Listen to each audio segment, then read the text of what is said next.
Hello, everyone, and today is Tuesday. Today we want to try to make sure that we're ready to complete your design. Today you're going to upload your progress, and I want you to watch this video to kind of explain this particular design that you see behind me. Really, it's similar to an optical illusion because, like, every time you look at a corner, you see like a dot, but then when you move your eye, you don't see it anymore. So it's really interesting to see how modern art has evolved. So what I want you to do is to watch this video and upload your progress today.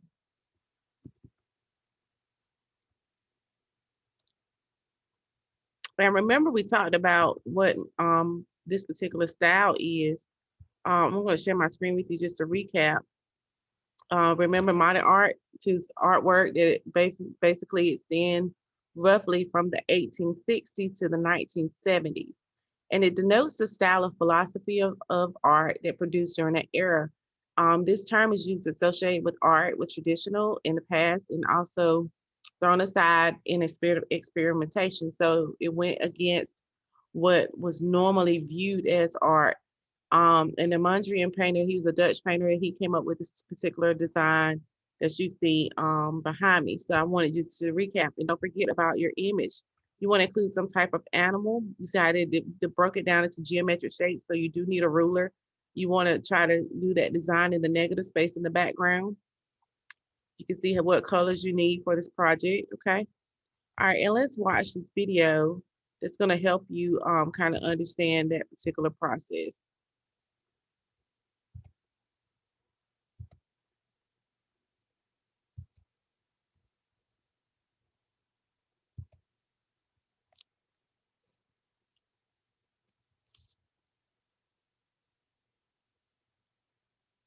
Okay, it's again, it's running a little slow, so let me see if it's gonna come up. Okay.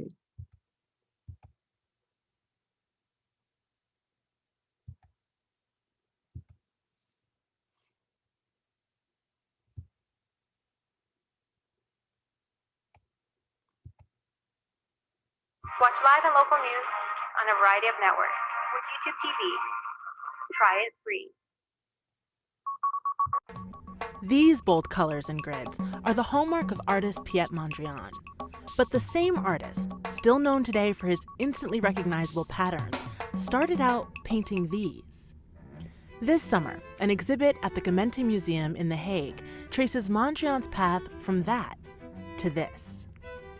Benno Temple, the museum's director, explains.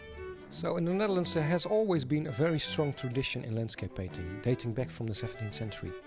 And there was almost a golden rule.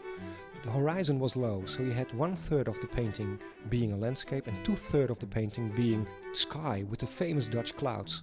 But even in his early career, Mondrian is ready to break the rules. He has this early painting around 1900, a ditch by a farm.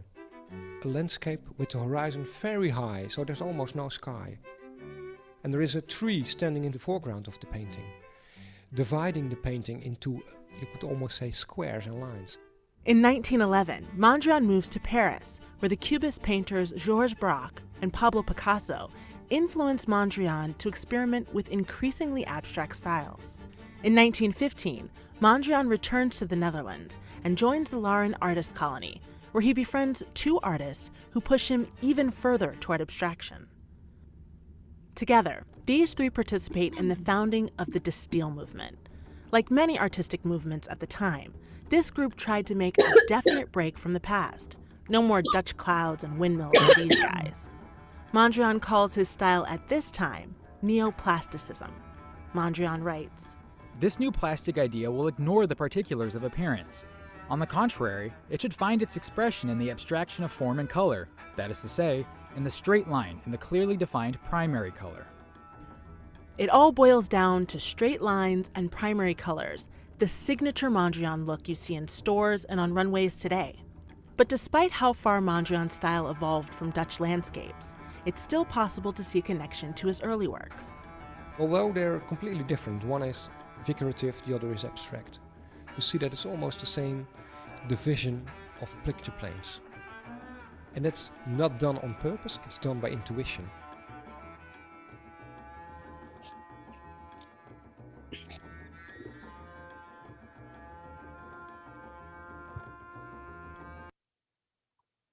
All right, so that just kind of just breaks down a little bit about the design and how it shows you he started out actually um creating works of art that was kind of realistic. So it's really interesting to see that as well. So I just wanted you to get a little glimpse of that. I'm going to stop sharing my screen.